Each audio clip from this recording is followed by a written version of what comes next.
Hello and welcome to today's episode with Jessica Drummond, founder of Integrative Women's Health Institute.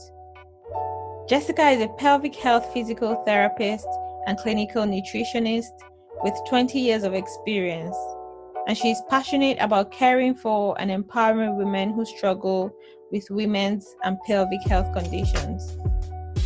Jessica is equally passionate about educating and supporting clinicians in confidently and safely using integrative tools to transform women's health. Jessica equips thousands of clients to start their own health coaching practices, and she regularly lectures on topics such as integrative pelvic pain management, natural fertility options, optimum hormonal health, and wellness and fitness. Remember that I am not a medical professional, so whatever I share on this podcast is to inspire and empower you to take control of your health and your bodies. Please always speak to your healthcare professional before making any major changes to your diet or lifestyle. With that said, let's get right to it. Hi. Hello. How are you? Good. How are you? Very well, thank you. Thank you for agreeing to come on this with me today. You're welcome. I'm so excited. Okay, so I'll start with who is Jessica Drummond and what makes her get up every day? So, who am I? Well, I have a lot of different roles. I'm a mom of two daughters. I have a 16-year-old and a 9-year-old.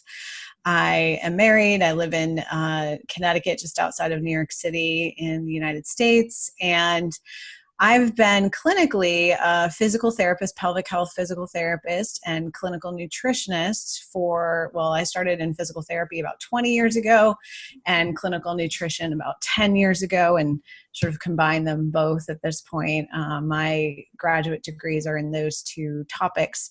And because of that wide-ranging experience and my own personal experience with a fairly significant hormonal crash that happened due to a viral activation after the birth of my first daughter, I have this very wide lens on how to take care of pelvic pain.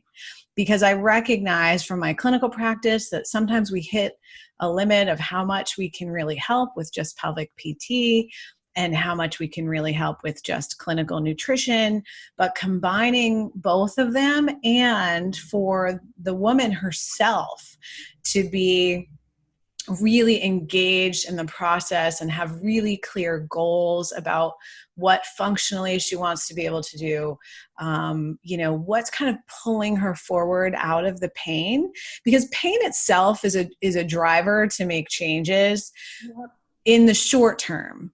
But after a while, it just can be kind of frustrating. You feel like you're running on a treadmill. Yeah. There has to be something outside of that that's sort of pulling you towards taking care of your own health, because a lot of what, in my experience, really helps with endo. Now, of course, excision surgery is very often a key piece of the puzzle. Sometimes medications are key. But what really helps to reduce and relieve the symptoms from the root cause issues are lifestyle changes that no one can do but you.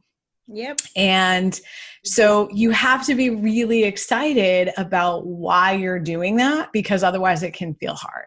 Yeah, definitely. Okay.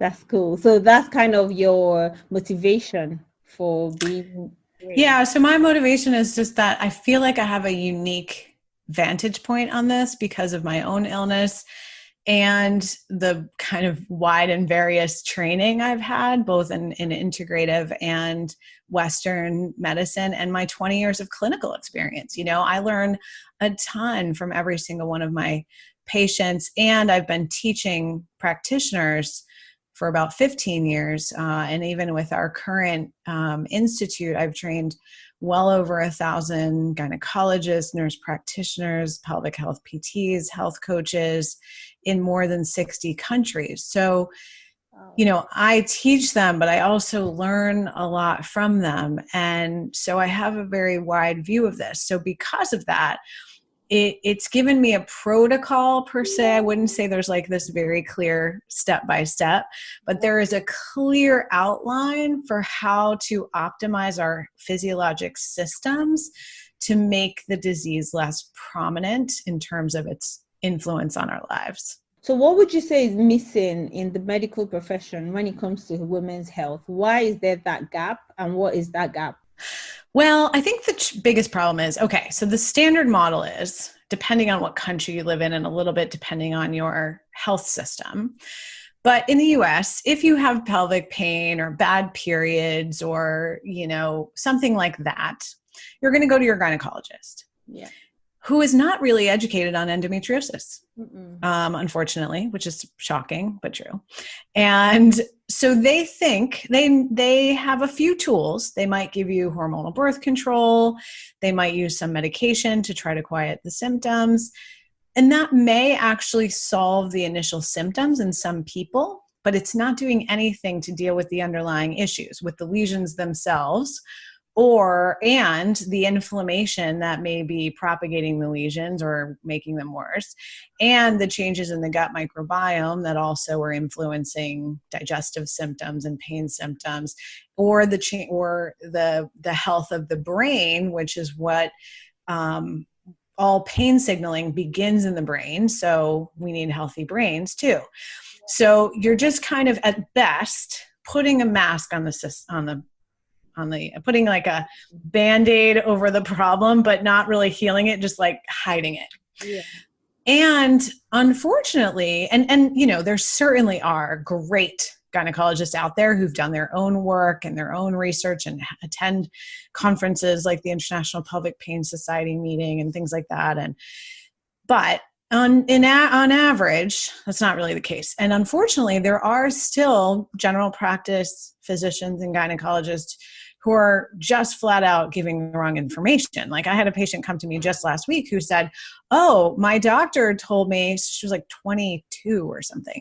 They were like, oh, I have endo, or they think I have endo. So he said, the best thing for you to do is just get pregnant. Oh, God. Which I can't believe they still say that, even till now. I know. I know. I mean, it clearly does nothing. It doesn't solve the problem. And then if you're 22 years old and you don't want to get pregnant, that's not a good answer, no matter what. Then you also have a child, yeah. Even if you do get pregnant. And I have 2 kids, and it's not something we take lightly. Right?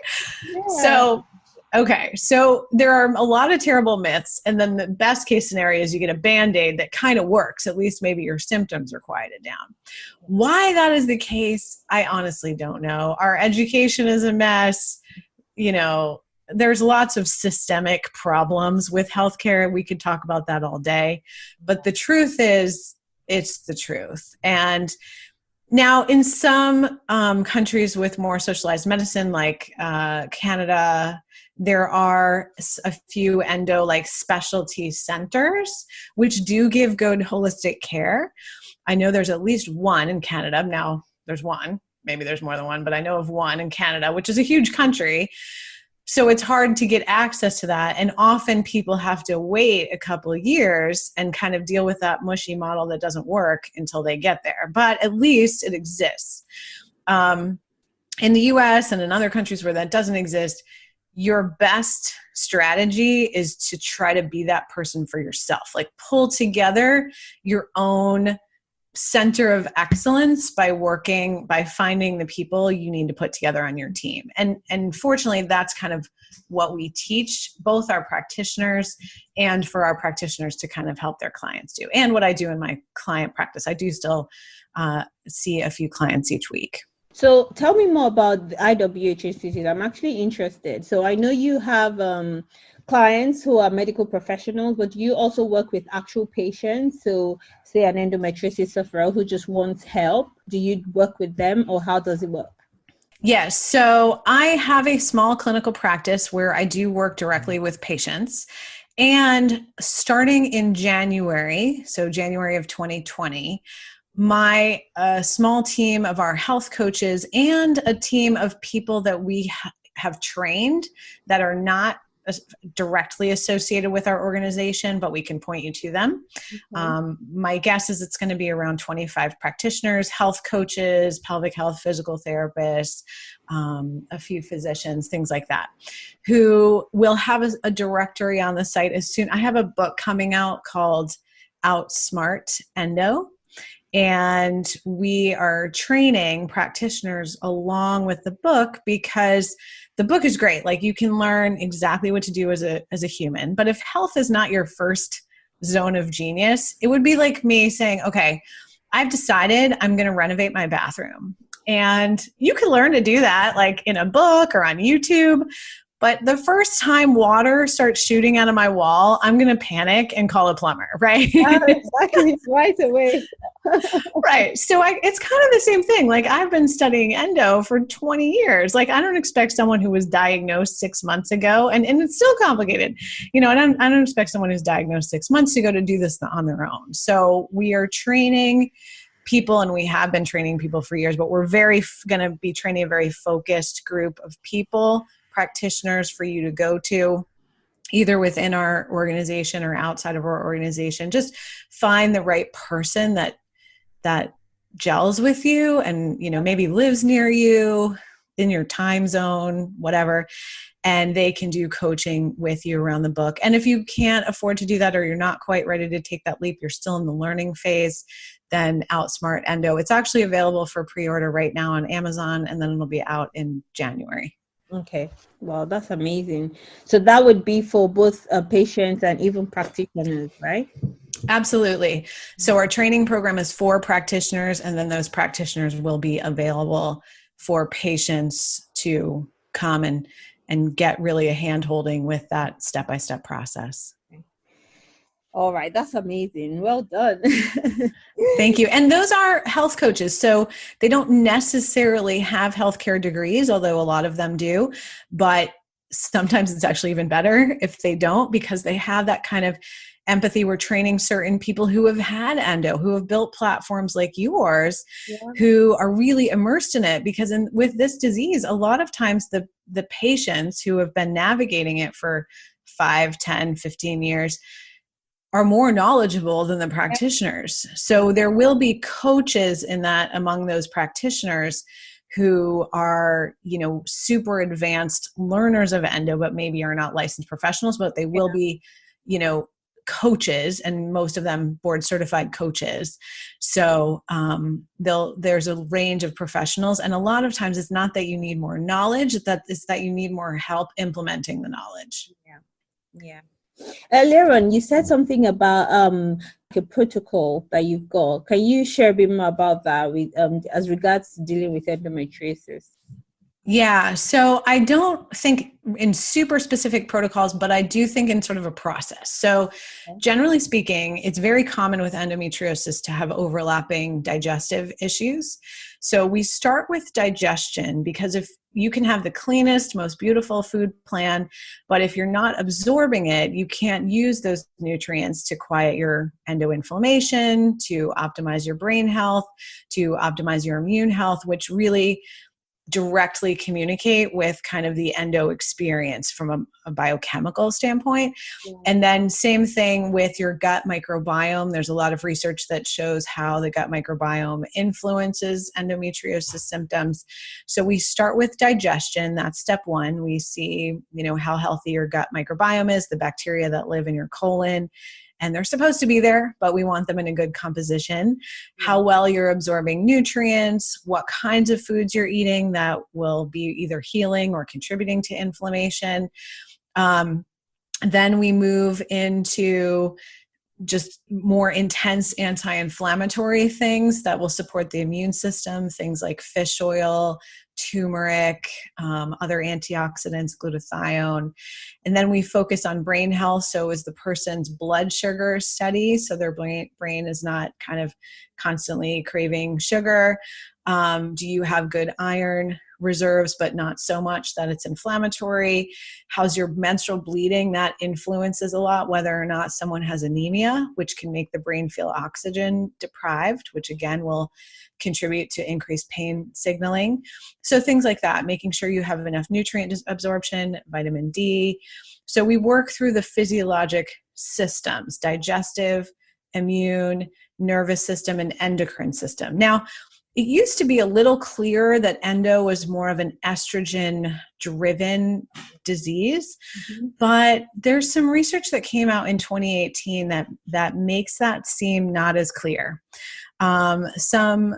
So it's possible that some lesions are more influenced by progesterone, some by both estrogen and progesterone, some by neither, which makes sense to me because otherwise it would always work for people to be estrogen deprived. So that's what a lot of the drugs do, right? Like hormonal birth control essentially suppresses estrogen. So do things like Lupron in a really intense way. And that doesn't always work, and it has a lot of side effects. At best, it helps the symptoms and it's a bit of a mask, but it doesn't necessarily improve the lesions themselves or the inflammatory process around the lesions. So instead, I like to think of it more like cancer or Alzheimer's. So every human has some cancer cells in their body, but not everyone has cancer, right? Because you have to have both the lesion and the inflammation that will feed the lesion. And in some cases, hormones. So like in breast cancer, you have to have estrogen that will feed the breast cancer lesions and in certain kinds of breast cancer. So the lesions vary in kind of what influences their progression. Yeah. Same thing in Alzheimer's. You can have the plaques and tangles that in the brain, are the like physical manifestations of Alzheimer's, but not have dementia if you don't have inflammation. Does that make sense? Yes, that makes a lot of sense. I never thought of it that way. Yeah. So of course, in most cases, just like in cancer, it's better if we get the lesions out, which is why excision surgery can be so valuable. But then you want to also kind of suppress that inflammation and make sure the systems are all optimized in terms of how they're functioning. So you don't want excess estrogen, and excess estrogen will come from two things. One, too much exposure to environmental estrogen, so things like plastics and stuff like that. Also, if you're constipated, you can't process excess environmental estrogens. And if your liver is not functioning optimally, then you can't process endogenous estrogens, so the estrogens that you make.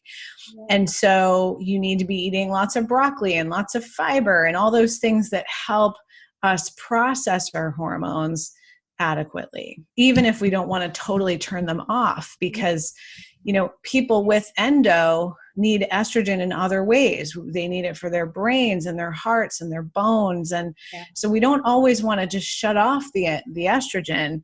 We just want to make sure it's being metabolized well. Let's talk about the health fads and trends out there. So because a lot of us want to get rid of our estrogen, the excess estrogen, we all know about the, stay away from plastics and things you're doing with your health, skincare and all of that. And we're trying to take that away little by little. But with time, there's quite a lot of fads out there. And one of them being, I don't know if it's a fad or a trend or if it's true. One of them is celery juicing. So, celery juice is definitely a fad. I would confess, I try to drink it because I'm like, just in case it works. But I need to know, tell me about celery juice and then tell me about other fads or, trends that are out there that we should probably take a pinch of salt. Yeah. So celery juice, there's nothing wrong with it. It's a great drink. It's basically water and electrolytes and maybe a few micronutrients, like that. It's hydrating. A lot of people in this country are in the world are constipated, don't get enough vegetables. Starting your day with celery juice instead of, coffee with cream and sugar is definitely better. Yeah. Now, is celery juice going to heal your endo? No, it's not that simple. Will it possibly help? Is it a good thing to add to the arsenal? Sure. But you can have green juice in the morning, you can have lemon water, you could have herbal tea. You'll get similar benefits from a lot of those things. Green smoothies, there's lots of nutrient dense drinks you can have in the morning. If you like celery juice, feel free to drink it. But it's not going to cure endo. Okay. All right. Good to know. Are there any other fads, whether it be nutrition or something else? I'm trying to think. There's so many fads on Instagram. Keto is a big one, the ketogenic diet. Yeah. Low carb diets are probably best for endo because of that blood sugar balancing capacity. Yeah. Do you need to be hardcore in ketosis? Should you be eating only bacon? No, you need to be in an anti-inflammatory low carb diet. So you still need to be eating a lot of vegetables. Yeah. Oxalates are a point of controversy because a lot of people with endometriosis also have interstitial cystitis, bladder pain. My perspective on that and the research that I've looked at, and this is a bit controversial, is that generally speaking, while it can be good, so I generally start my clients on what's called an elimination diet. So you start on a really clean food plan just so we can make assessments, because everyone is a little different. There's no one endo diet. Yeah. But for about 4 weeks, we're on a food plan that's really clean. And I don't actually take out all the oxalates, but we can start to notice oxalates and other like foods that are high histamine, things like that. But what we're really just trying to do is rest the digestive system and help your body absorb nutrients better. Yeah. Then my goal is to get the digestive system functioning better. Make sure you're chewing enough. The evidence-based number of times you should chew a bite of food is 40. Oh my goodness, it will turn to mush. Right. Well, that's the goal. Brings in my food, right? Right. Now, most of us don't have time for that. I'm pretty happy if you're doing it about 20 times, but there's mechanical digestion and there's chemical digestion. Yeah. And the chemical digestion doesn't work as well if the mechanical digestion is skipped. So chewing our food is key. And then many, many people, especially with endo or other chronic pain conditions, are lacking enough stomach acid because it takes a lot of physical energy, ATP, to make stomach acid. And if you've been in chronic pain and you haven't been sleeping and your body is using its resources to just survive, you're not making a lot of digestive juices. So stomach acid, digestive enzymes, sometimes people have genetic issues where they don't have enough of the digestive enzymes to break down histamines. I see that a lot in my practice. So I think of digestive enzymes and stomach acid supplements as like crutches for your digestive system. Right. So for a while, we clean up the diet, we support the digestive system, and then people often can tolerate foods that are higher in oxalates or higher than in histamines.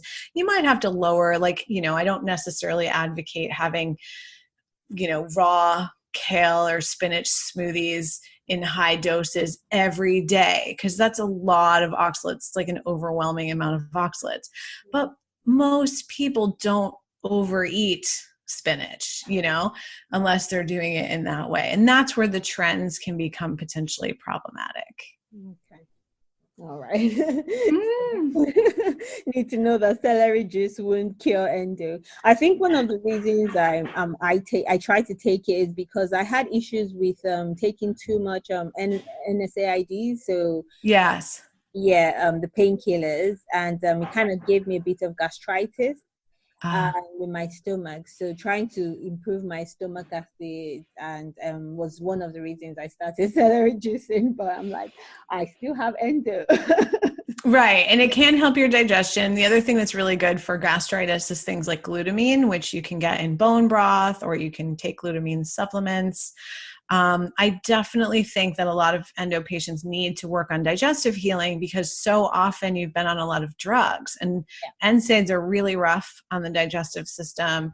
And those are the best. Like if I have to choose, if I get a patient who's been on a lot of medications, I honestly prefer that the medications she's been on is NSAIDs, Yeah. because the others are worse. You have opioids and Yeah. benzodiazepines, which are highly addictive and difficult to get off. Now, sometimes they're really beneficial and good bridges, but we have to be diligent about how we're prescribing these and how we're taking them in the context of a whole program. Yeah. You know, none of these things is a magic wand. There's zero magic wand treatments for endo. It always has to be an integrative approach. Yeah. Talking about integrative approaches, do you do anything with herbs when it comes to dealing with endometriosis or other women's health issues like balancing of hormones? Do you use herbs at all, and do you recommend it? Yeah, I use things like turmeric all the time. I use chaste-tree vitex to support progesterone. I use fish oil, which isn't really an herb. I use some adaptogens like ashwagandha, maca in people that have low estrogen, probably not so much in endo, but maca is good for like perimenopausal low libido or vaginal dryness, things like that. So I use a lot of different herbal medications. I use a lot of herbs to kill off bacteria in the digestive system, like SIBO or gut dysbiosis. I use a lot of probiotics to support the vulvovaginal microbiome and the gut microbiome. So those are the most common ones I can think of off the top of my head. Yeah. So I know you deal with lots of women's conditions. So apart from endometriosis, what other, because some of endometriosis sufferers actually have co-conditions. Yeah. So what other ones do you address in the Women's Health Institute? I work a lot with vulvodynia, bladder pain syndrome or IC, fertility. I work a lot with REDS, which is kind of overtraining in female athletes. So female athletes that lose their periods because they've been overtrained. Other causes of amenorrhea or irregular periods, painful periods in general, painful sex, and perimenopause, menopause. And sometimes we also work with fertility, pregnancy, postpartum. Okay, awesome. So just in case any of our listeners have any of these co-conditions, they know that they can also get that from the IWHI. Those who are endometriosis sufferers at the moment, what would you say they should start with in taking back their health? What would you say the first step should be? I think they should work with a health coach or a nutritionist that's trained in coaching. And concurrently or second, I think a skilled physical therapist who's done a lot of work with endo. They're going to be the most connected to the community and then help you find, good quality pain management physicians if you need more medical support beyond the lifestyle and nutrition and pain and PT. They're going to be connected with surgeons. So I would start with a small team of a health coach, a clinical nutritionist, and a pelvic health physical therapist. And sometimes those people are like somebody's both a PT and a health coach, or both a nutritionist and a health coach, or whatever. So sometimes those are not 3 people. It might be 1 or 2 people. But that's how I would start building your team. Okay, great. So building your healthcare team is really important in dealing with endometriosis or starting the journey. So if for those who feel like they're in a good place, so they kind of are in control of their symptoms and now they want to help or, share their journeys with other people, how would you say they should get into this? What would you say the first step should be?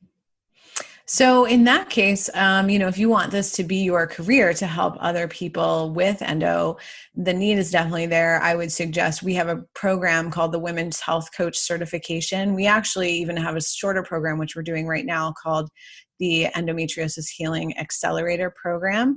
So those are for people that want to be coaches. So you don't have to have been a health professional, but you really want to coach people through the endo healing journey.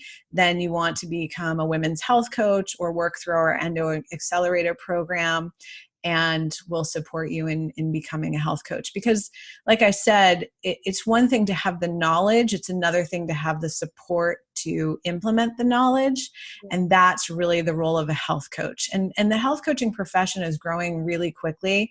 We have, I live near Yale University, and they're expanding and building a health coaching department now. MGH, which is the hospital associated with Harvard, is doing the same thing.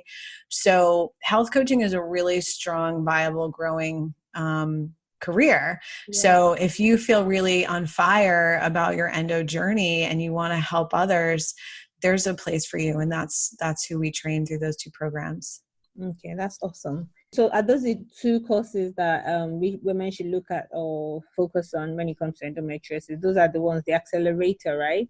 Yeah, the Endo Healing Accelerator. I also have a really quick course if you just want to kind of learn more about endo and don't necessarily want to make it your career, or you already have a career in health and you want just more knowledge. We have just an endometriosis masterclass. We have a stronger program called Functional Nutrition and Pelvic Pain. So I'll give you the links to those if you want to share them with your community. I'll share them on the show notes. Thank you. Yeah. And what one thing would you say is non-negotiable when it comes to women's health? Number one, I would say sleep. Okay, good. A close second would be meditation. Well, number one, sleep. Number two, meditation. Three, probably water. Drink water. So what exactly is the importance of sleep when it comes to endometriosis? Because we say it, but why is sleep so important? Well, I think it's most important because of how it helps to heal the brain. Mm-hmm. Every night when you sleep, your brain is literally like a self-cleaning oven, if you've ever seen one of those. Mm-hmm. Okay, so there's this process biochemically called autophagy, which is literally the brain self-cleans. Mm-hmm. But it can only do that when you are deeply asleep or in meditation. And because all pain signaling originates in the brain, it's really important to do that as often as possible, ideally every night. And the other thing I would say is, look, all of us, people with endo are, usually find out about it in their 20s to 40s. Yep. You're freaking busy at that point, right? You're like working, you're in grad school, you're trying to grow your career, you're in college, you're on the high school varsity lacrosse team. You're busy and exhausted. You've got kids and aging parents or are struggling with infertility because of the endo. There's stress related to the endo. The more sleep you get, the much easier it is to kind of have your brain available to you to make clear decisions about, making good healing decisions, choosing what you're going to eat. So you're not just so tired that you're just sugar and caffeine to kind of keeping you going, making good nutrition decisions, getting yourself to exercise and physical therapy and asking for help and saying no to things and having boundaries. Doing all of the work is a lot easier when you're not exhausted.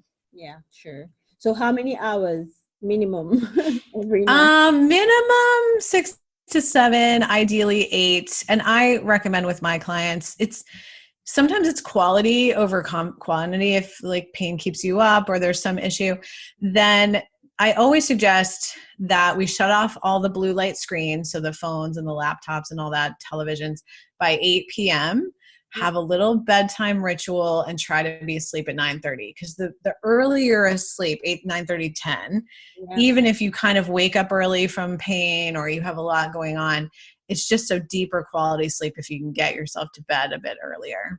Yeah, very true. And meditation? Yeah. So my personal, any kind of meditation is great. So if an app works for you, I just learned from one of my patients yesterday, there's a great app called Curable, which has some pain science exercises in it that we use a lot in physical therapy, and they've kind of put them together in an app. There's Calm, there's lots of meditation apps. My favorite practice of meditation is called Ziva meditation, and I can give you a link to that as well. Emily Fletcher, who created the technique, wrote a book called Stress Less, Accomplish More. And it describes the whole technique in there. The reason I like it is it's super simple and it only takes 17 minutes twice a day. I must admit I'm not perfect at the second day, but it really does make a difference when you get that second one in. So try to do it. Oh, But I literally don't leave my bed in the morning until I've done my meditation. I just don't. I'll try it. It's worth it. Thank you so much, Jessica. I've had a good time with you today. I have definitely learned a lot about, picking up myself and my health and all of that. And I hope our listeners have learned as well. Do you have any final advice? I think, for women with endo, you guys are really, I have personally had my own healing journey, and it's hard.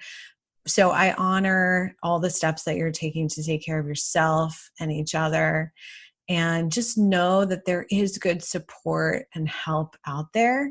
And, just keep following people like you and other advocates, because the voices are getting louder. It's the loudest I've seen in my 20 years of practice. Yeah. So have some hope. Yeah. Thank you so much. Awesome conversation with Jessica today. Did this strike a chord within your heart? It sure did for me. It matters so much to me that I am not a victim of endometriosis. And what better way to do this than by helping other women turn their pain into passion? If your interest has been piqued, make your way to www.integrativewomenshealthinstitute.com to learn more about the courses and programs and all the awesome resources available. I hope you enjoyed this episode. If you did, I would love to know. Send me comments or even a DM through my Instagram or Facebook page. Share with your friends and subscribe to the podcast. If you also have any questions to ask or topics you would like me to discuss, feel free to shoot me an email on info@notdefinedbyendo.com. I love to hear from you all. All of this information is in the show notes. Until next time, my name is Teniola, and remember, you are not defined by endo.